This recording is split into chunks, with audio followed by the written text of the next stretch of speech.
He laundered mob money through restaurants. She kept his books. When Nicole Barnes figured out her husband Ethan's scheme in 2002, she gave an ultimatum. FBI or divorce, he promised reform. Let's go to Alaska. Our last trip before witness protection. Then I'll cooperate with authorities. Harding Icefield Trail, glacier terrain, dangerous, perfect. He'd researched for months, cut her climbing rope the night before. During the crossing, she fell. Crevasse swallowed her. He waited 20 minutes before calling for help. Body found 2019 when ice melted. Digital camera intact. Every image told the story. Rope cut marks. Timestamp showing his delay. His face, cold, watching. Evidence, forced confession. Mob terrified him more than prison. This is the story of a man who thought he could escape two masters. The mob that owned him, and the wife who loved him enough to demand the truth. In the end, he chose which one to betray. And 17 years later, a melting glacier would expose his choice. March 2002, Anchorage, Alaska. Ethan Brooks stood at the window of their hotel room, watching snow fall over the Chugach Mountains. Behind him, his wife Nicole was unpacking their hiking gear, excited about the trip ahead. They'd been married for 11 years. She was 38, a CPA with her own small practice in Seattle. He was 39, owner of 3 successful Italian restaurants in the greater Seattle area. To anyone looking from the outside, they were the perfect couple. Successful, attractive, no children by choice, focusing on careers and travel. But Ethan Brooks was living 2 lives, and Nicole had just discovered the truth about the second one. It had started innocently enough, or so Ethan told himself. 6 years ago in 1996, a man named Vincent Russo had walked into Ethan's first restaurant, the one he'd opened with every penny of his savings. Vincent was a regular for months, always friendly, always generous with tips. Then one night, Vincent made an offer. He had friends, business associates who needed help moving money. Nothing illegal, Vincent assured him, just international transactions that needed to look domestic. A few thousand here and there. Ethan would get a percentage. The restaurant was struggling. Ethan said yes. By the time he realized Vincent Russo worked for the Moretti crime family, one of the most powerful organized crime syndicates on the West Coast, it was too late. The amounts had grown. 5,000 became 50,000. 50 became 500. By 2002, Ethan was laundering over $3 million a year through his 3 restaurant locations. The mob owned him, and if he tried to stop, Vincent made it clear there would be consequences. But Ethan had made a critical mistake. He'd let Nicole handle the books. Nicole Barnes had always been good with numbers. It's why she'd become an accountant, why her small practice thrived on referrals from satisfied clients. She did Ethan's restaurant accounting as a favor, refusing to charge him despite his insistence. She'd been doing it for years, managing payroll, taxes, vendor payments. And she'd never noticed anything unusual because Ethan had been careful. But in January 2002, one of his restaurant managers quit unexpectedly, and the transition was messy. Invoices got mixed up, payments were delayed. And when Nicole sat down to sort through the chaos, she found something that didn't make sense. A supplier she'd never heard of, Del Monte Food Services. They'd been paid over $40,000 in the past 3 months. But when Nicole called to verify the deliveries, the number was disconnected. She checked the address. It was a post office box. She pulled records going back 2 years. Del Monte had been paid over $400,000. And there were 3 other suppliers with the same pattern. Fake companies, real payments, money disappearing into shell corporations. Nicole confronted Ethan on a Tuesday evening in late February. He was at their home in Queen Anne, Seattle, cooking dinner, one of his stress relief activities. She walked into the kitchen and placed the printouts on the counter. "Tell me about Del Monte Food Services," she said quietly. Ethan's hand froze on the knife he was using to chop vegetables. He could have lied. He'd practiced lies for 6 years. But looking at Nicole, at the woman he'd married and built a life with, Ethan realized he was tired of lying. So he told her everything: the initial approach from Vincent, the gradual escalation, the amounts, the fake suppliers, the cash deposits structured to avoid reporting requirements, the mob connection. Nicole listened in silence, her face growing paler with each revelation. When he finished, she asked one question. How much? About $3 million a year. Jesus Christ, Ethan. She stood up, paced the kitchen, ran her hands through her hair. Do you understand what you've done? This is money laundering, federal crime, RICO charges. You could go to prison for 20 years. I know. And the mob, the Moretti family. Do you have any idea how dangerous these people are? I know, Ethan said again, his voice hollow. Nicole stopped pacing and looked at him. You have two choices. You go to the FBI tomorrow and cooperate. Tell them everything. Enter witness protection if necessary. Or I'm filing for divorce and going to the FBI myself. That ultimatum changed everything. Because Ethan realized in that moment that if Nicole went to the FBI, the mob would find out. And they wouldn't just kill him, they'd kill both of them. Over the next 2 weeks, Ethan did something he'd never done before. He played for time. He told Nicole she was right. He would cooperate with the FBI. He would tell them everything. But he needed time to prepare, to get his affairs in order, to make sure the restaurants wouldn't completely collapse.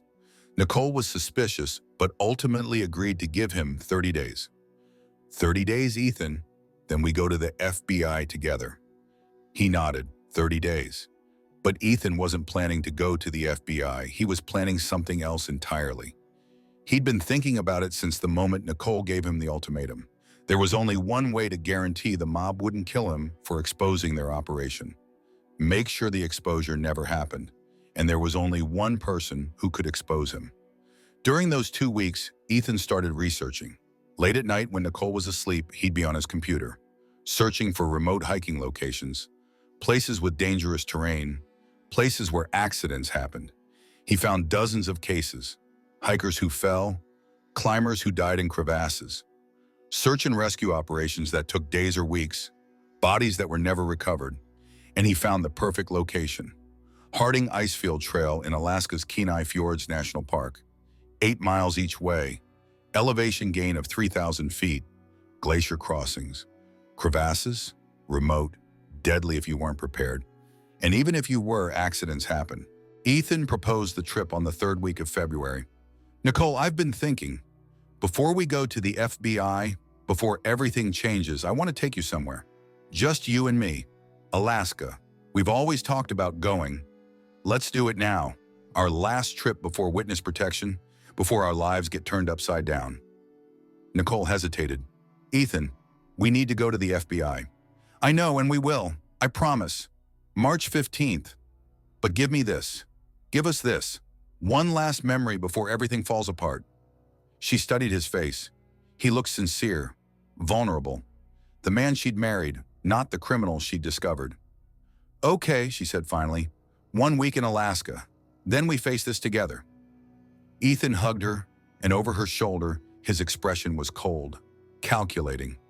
He had 3 weeks to plan the perfect murder. The research consumed him. He studied Harding Icefield Trail obsessively, read every trip report, studied maps, learned about glacier travel, crevasse dangers, rope systems. He read about climbing rope, how it was rated, how much weight it could hold, and most importantly, how to cut it in a way that would look like natural wear. He found forums where climbers discussed rope failure, learned that UV exposure, abrasion, and repeated stress could weaken rope fibers. A rope that looked fine could snap under load if it had been compromised. Ethan bought new climbing rope from an outdoor store in Tacoma, far from his usual haunts. He practiced cutting it in his garage, studying how clean cuts looked versus frayed breaks. He learned to fray the ends after cutting, making it look like the rope had worn through. He tested his technique on multiple pieces until he was satisfied. Then he packed the rope in their gear. Nicole wouldn't check it. She'd trust him. He also researched Alaska weather in March. The Harding Icefield Trail was snow-covered, dangerous. Glacier crossings required careful navigation. Cell phone coverage was non-existent in most areas. It was perfect. The timing was perfect. The location was perfect. Now he just needed to execute. They flew to Anchorage on March 10th. The plan was to spend 2 days acclimating, then hike Harding Icefield Trail, then spend the rest of the week exploring other areas before flying home. Nicole was excited despite the circumstances. She'd always wanted to see Alaska, and she believed Ethan's promise. Believed that after this trip, he'd make things right. That belief would kill her. On March 12th, they drove to Seward, the gateway town to Kenai Fjords National Park. They checked into a small bed and breakfast, met with a local hiking guide to get trail information, and bought supplies. That night, while Nicole slept, Ethan took their climbing rope out to his rental car. In the darkness, he made his cuts. The rope was 50 meters long. He cut through about 60% of the fibers at the 30-meter mark, then carefully frayed the remaining strands to make it look like wear. Under normal circumstances, the rope would hold. But under the stress of a fall arrest, with additional weight pulling, it would snap. He tested the cut section by pulling hard. It held, but he could feel the weakness. Perfect. He returned the rope to their gear bag. March 13th, Harding Icefield Trail. They started early, 6:30 a.m., when the parking area at Exit Glacier was nearly empty. It was a clear, cold morning, temperature around 15 degrees Fahrenheit. They were well equipped. Winter hiking boots, crampons, ice axes, helmets, appropriate clothing layers, and the rope. Ethan carried it coiled on his pack. The first 4 miles were challenging but manageable. The trail climbed steadily through the snow-covered terrain, offering spectacular views of the glacier below. Nicole was in good spirits, taking photos with her Olympus digital camera, a model she'd bought specifically for this trip. She photographed the mountains, the glacier, Ethan smiling beside her. She had no idea what he was planning. By noon, they had reached the point where the trail intersected with the glacier. This was where it got dangerous. The official trail ended, and hikers who wanted to continue onto the ice field needed to navigate glacier terrain. Crevasses, ice bridges, areas where the snow could give way into hidden voids. Ethan had researched this section obsessively. He knew where the crevasses were based on trip reports and maps, and he knew where they'd need to rope up for safety. "We should use the rope here," Ethan said, pulling it from his pack. "There are crevasses ahead." Nicole nodded. She trusted him. He tied the rope around her harness, checking the knot carefully. Then he tied the other end to his own harness. The weak section of rope was between them, 30 meters of distance, enough that if she fell, the rope would take the full shock load on the compromised section. They moved carefully across the glacier, Ethan leading. He was navigating them toward a specific area, a section he'd identified from aerial photos and trip reports, a place where crevasses ran perpendicular to their route, where an accident would seem plausible. But what Ethan didn't know was that Nicole's camera had been set to continuous shooting mode. She'd been taking photos of the glacier, of the ice formations, and the camera was still in burst mode, capturing images every few seconds as it dangled from her neck. They reached the danger zone around 1:30 p.m. Ethan could see the crevasse, a dark line in the snow about 15 feet ahead. It was partially bridged with snow, but he knew from his research that it was deep, likely over 100 feet. He stopped. "I need to check something ahead," he said. "Stay there." Nicole waited as Ethan moved forward. He appeared to be testing the snow, probing with his ice axe. What he was actually doing was positioning himself, getting ready. He turned back to Nicole. "Okay, come forward slowly. Watch your footing." Nicole started moving toward him. The rope between them stretched out, 30 meters. She was focused on her footing, watching the snow, and then Ethan saw his moment. A snow bridge over the crevasse, right in her path. If she stepped on it, and if it collapsed, she'd fall.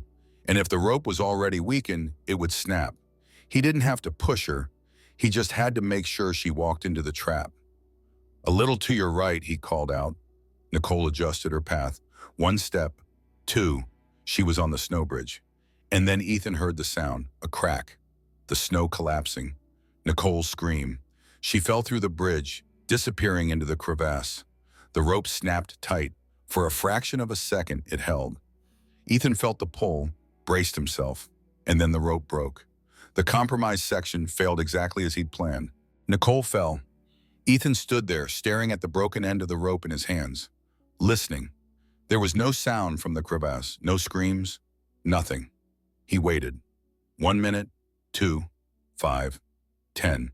At the 20-minute mark, he finally moved to the edge of the crevasse and looked down. It was dark, deep, the walls blue ice. He couldn't see her. "Nicole!" he called. His voice echoed. Nothing. She was gone. Ethan sat down in the snow. He'd done it. His wife was dead. The mob would never find out about the investigation. He was safe, Maswayamai. He looked at the broken rope in his hands. The frayed end. Perfect. It looked exactly like a rope failure. An accident. Tragic but not criminal. He took a deep breath and began the performance. The panicked husband. The desperate search. The call for help. He had to make it convincing. He waited 30 minutes before starting to hike back down the trail, knowing that the delay would be explained by his searching for Nicole. When he reached an area with cell coverage hours later, he called 911. His voice was shaking, real fear mixed with performance. "My wife fell into a crevasse. Harding Icefield Trail. I need help." The search and rescue operation began that evening. Alaska Mountain Rescue Group, Park Service personnel, volunteers. They worked through the night and the next day. Ethan led them to the location. They found the broken rope exactly where he'd left it. They examined the crevasse, but it was too dangerous to send anyone down immediately. The walls were unstable, the depth unknown. Over the next week, they attempted several recoveries. Technical climbers were lowered into the crevasse with lights and cameras.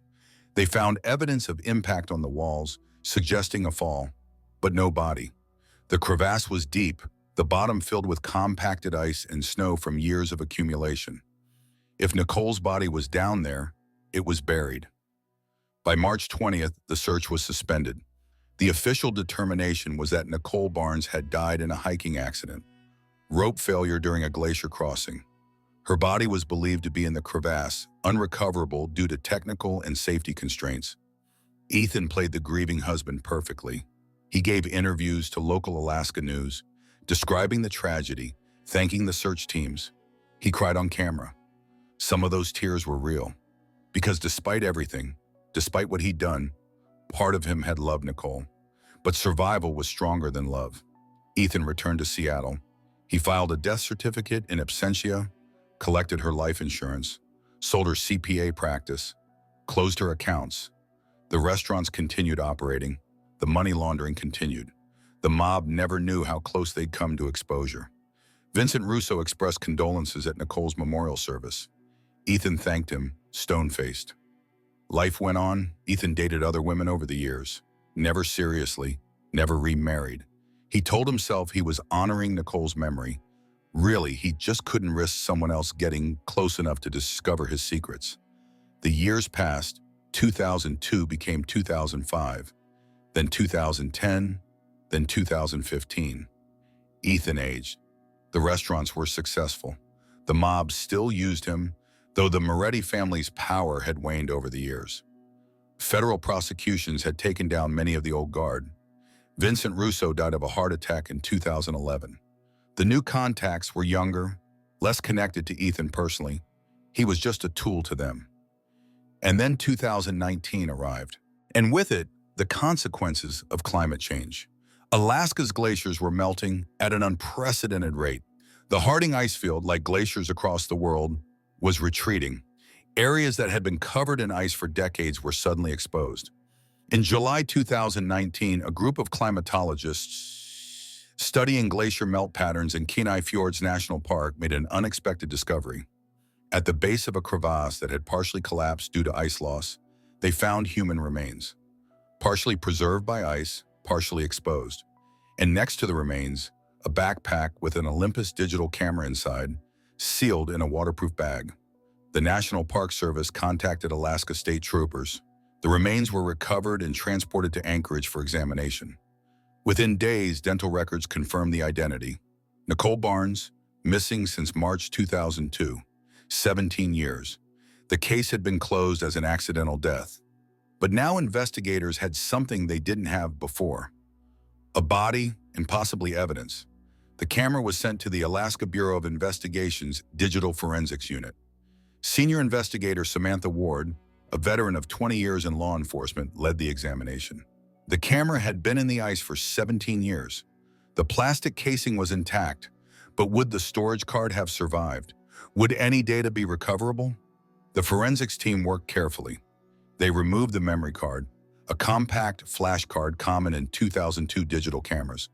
It was corroded but not destroyed. Using specialized recovery equipment, they began extracting data. It took 3 days. And then, file by file, images began to appear. Nicole Barnes's last photos. The first images were beautiful. Mountains, glaciers, Ethan smiling at the camera, typical vacation photos. But then the sequence changed. The camera had been in burst mode, taking photos automatically every few seconds. And in the final sequence of images, the camera captured everything.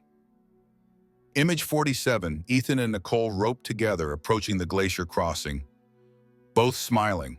Normal. Image 48, close-up of the rope between them. In the background, barely visible, Ethan's hand near the rope. Was he checking it? Or had he just finished cutting it? Image 49, the glacier ahead. Ethan in the distance, gesturing for Nicole to follow. Image 50, Nicole's perspective, moving forward. The rope visible in the lower frame. Image 51, Ethan's face turned back toward the camera, his expression, cold, calculating. Not the face of a concerned husband, the face of someone watching, waiting. Image 52, the snow bridge, Nicole's feet visible in frame as she stepped into it. Image 53, blur, the camera falling, sky and ice spinning. Image 54, darkness. The camera had fallen into the crevasse with Nicole, but it was image 55 that sealed Ethan Brooks's fate. The camera had continued shooting in burst mode even after the fall, triggered by motion sensors. And in the dim light filtering down into the crevasse, the camera captured one final damning image. Ethan's face peering over the edge of the crevasse, looking down, his expression visible in the harsh light and shadow. And the timestamp. March 13th, 2002, 1:47 p.m. The search and rescue call had been placed at 4:52 p.m., 3 hours and 5 minutes later. In his statement to rescuers, Ethan had claimed he'd searched for 20 minutes before starting down the mountain for help, but the photo showed him at the crevasse edge 47 minutes after the fall. And there was no photo of him calling for help, no photo of him attempting a rescue, just his face, watching, waiting. Investigator Samantha Ward sat in her office looking at the images on her screen. Something was very wrong. She pulled the original case file from 2002, Ethan's statement, the rope examination. She contacted a climbing equipment expert, sent him photos of the recovered rope. His analysis came back within 2 days. The rope failure was inconsistent with normal wear. The break pattern suggested the rope had been deliberately compromised, cut partway through, then frayed to hide the cut. Someone had sabotaged the rope. Samantha began digging into Ethan Brooks's background, his restaurants, his finances, and she found anomalies. Cash transactions that didn't make sense, vendor payments to companies that no longer existed. She contacted the FBI, Organized Crime Division. Within a week, federal agents were very interested in Ethan Brooks, and not just for murder. On August 3rd, 2019, FBI agents and Alaska State Troopers arrested Ethan Brooks at his flagship restaurant in Seattle. He was charged with first-degree murder in the death of Nicole Barnes. He was also charged with money laundering, RICO violations, and conspiracy. 17 years after he'd killed his wife to protect his criminal enterprise, the walls were finally closing in. But Ethan had one advantage. He'd had 17 years to perfect his story. In initial interviews, he maintained his innocence. The rope failure had been an accident. The timing discrepancy in the photos could be explained. Maybe his watch was wrong. Maybe the camera timestamp was off. He'd been in shock, traumatized. He'd searched for Nicole, called for help as soon as he could. The investigators pressed him, showed him the photos, the image of his face at the crevasse edge, the coldness in his expression, the calculated weight. Ethan claimed it was misinterpreted. He'd been in shock. The photo didn't show what they thought it showed, but then investigators brought in the rope expert, showed Ethan the analysis, explained how the rope had been cut, how it had been disguised, how someone with knowledge of climbing equipment would know exactly how to sabotage a rope. Ethan's lawyer advised him to stop talking. The federal case on money laundering was solid. Financial records, fake vendor companies, connections to known organized crime figures. The FBI had been building a case against the Moretti family's financial operations for years. Ethan's restaurants were now a key piece of evidence, facing a RICO charge with a 20-year minimum sentence. Ethan's lawyer approached prosecutors with a deal: cooperation on the organized crime case in exchange for consideration on sentencing. The prosecutors were interested, but they wanted more than financial records. They wanted the truth about Nicole Barnes. In October 2019, in a secure interview room in Seattle's federal courthouse, Ethan Brooks finally told the complete story. With his lawyer present, with prosecutors recording, he confessed. Nicole found out about the laundering in February 2002. She gave me an ultimatum: FBI or divorce. I couldn't let her go to the FBI. The mob would have killed us both. I had to protect myself. So you killed her instead, Samantha Ward said. She'd been invited to the interview representing Alaska authorities. I didn't have a choice, Ethan said, his voice flat. If the mob found out I'd been exposed, they'd kill me. They'd kill anyone who knew. I couldn't let that happen. So you planned the trip to Alaska? Yes, I researched for weeks, found Harding Icefield Trail, read about accidents, crevasses. I knew if I could make it look like an accident, I'd be safe. The rope. I cut it the night before. Not all the way, just enough that it would fail under load. I practiced at home, learned how to make it look like wear. And on the Glacier, I led her to the crevasse. I knew where it was from maps and trip reports. I positioned her so she'd step on the snow bridge. When it collapsed, she fell. The rope broke, just like I'd planned. And then you waited. Yes. The photos show you at the crevasse edge 47 minutes after the fall. You didn't call for help for 3 more hours.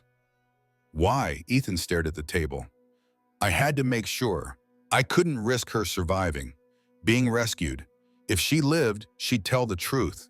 So I waited, made sure there was no sound, no sign of life. When I was certain she was dead, I started down. You let your wife die alone in a crevasse. Ethan looked up. His eyes were empty. The mob terrified me more than prison. I chose survival. The confession was devastating. Nicole's family, who had believed for 17 years that her death was a tragic accident, now learned the truth. Her brother Cameron Scott attended every court hearing, staring at Ethan with undisguised hatred. Her parents, elderly now, wept when the confession was read in court.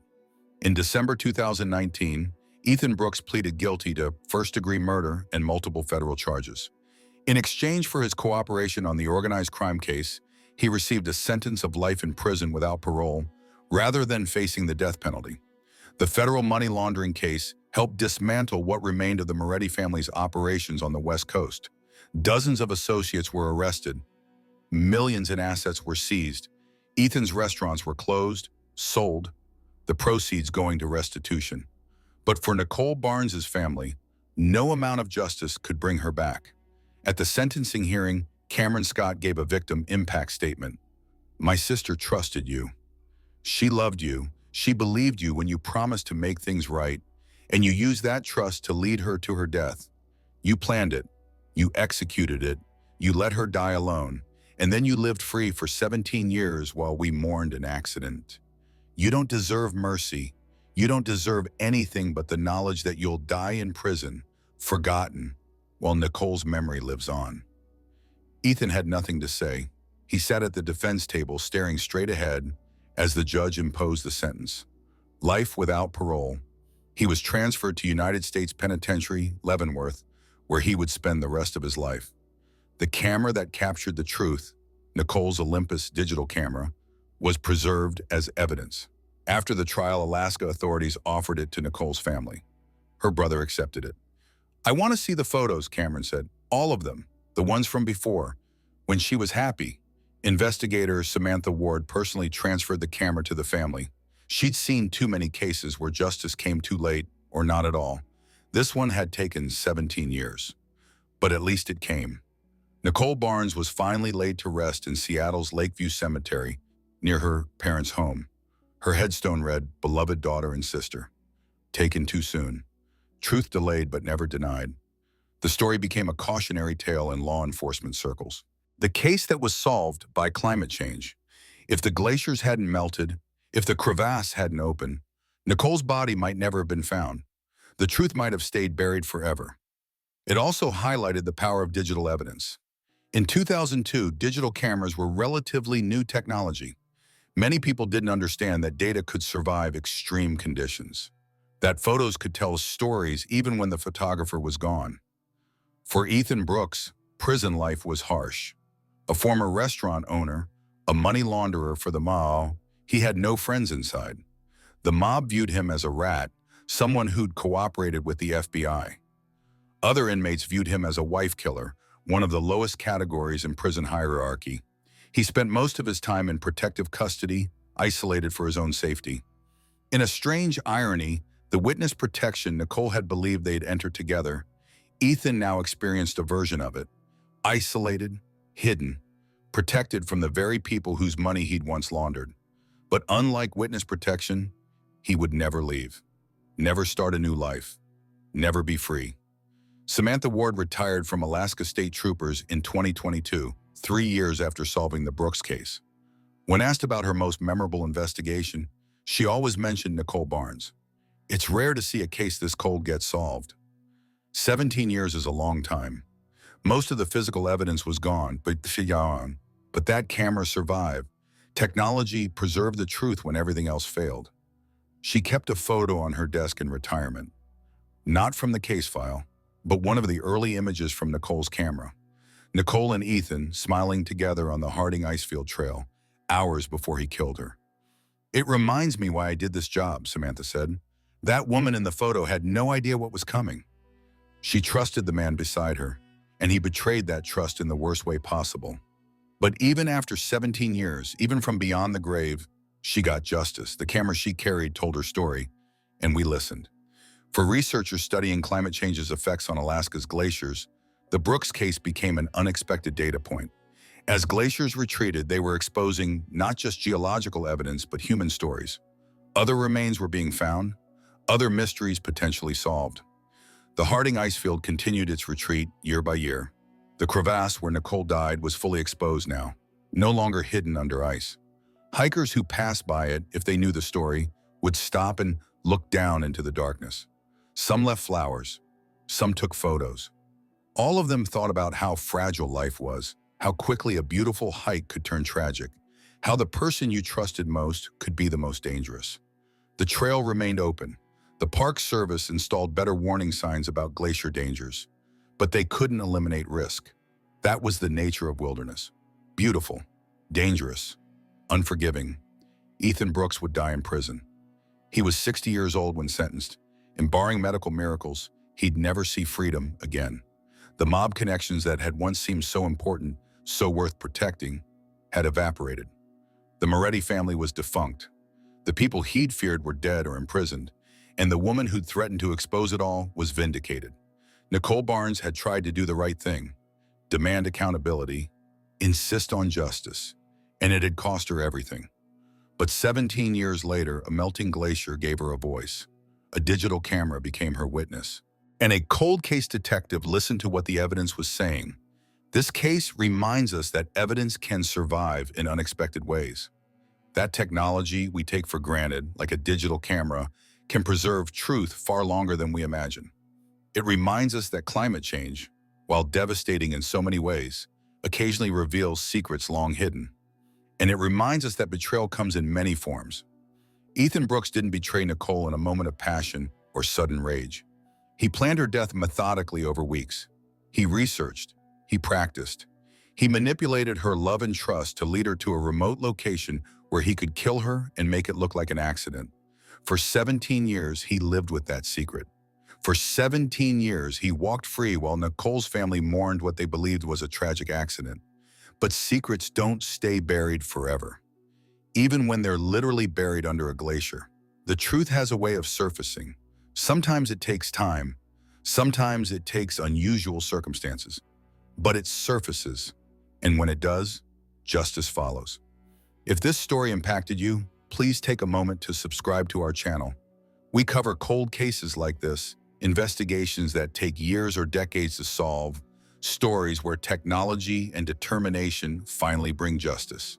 Hit that like button if you want to see more deep dive investigations into cases where evidence preserved the truth long after the crime was committed. Turn on notifications so you never miss when we upload a new documentary. In the comments below, I want to hear from you. What shocked you most about this case? Was it Ethan's methodical planning? The 17-year wait for justice?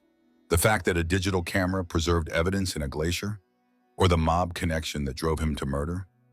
Share your thoughts. I read every comment, and your engagement helps shape the cases we cover next. If you found this documentary compelling, please share it. Cases like Nicole Barnes deserve to be remembered. Victims who fought for truth deserve to have their stories heard. And perpetrators who thought they'd gotten away with murder need to know that justice, however delayed, will find them. Remember to stay safe when you're hiking or traveling in wilderness areas. Trust your instincts. Let people know where you're going and when you expect to return. Check equipment carefully and understand that the wilderness is beautiful but unforgiving. A simple mistake can be fatal. And as this case proved, not all accidents are what they seem. Thank you for watching. And remember, technology preserves, glaciers retreat, and the truth, no matter how deeply buried, eventually comes to light. Until next time, stay curious, stay vigilant, and never stop seeking justice. The truth waited 17 years under the ice, but it never disappeared. And when the glacier finally gave up its secret, Nicole Barnes's voice was heard.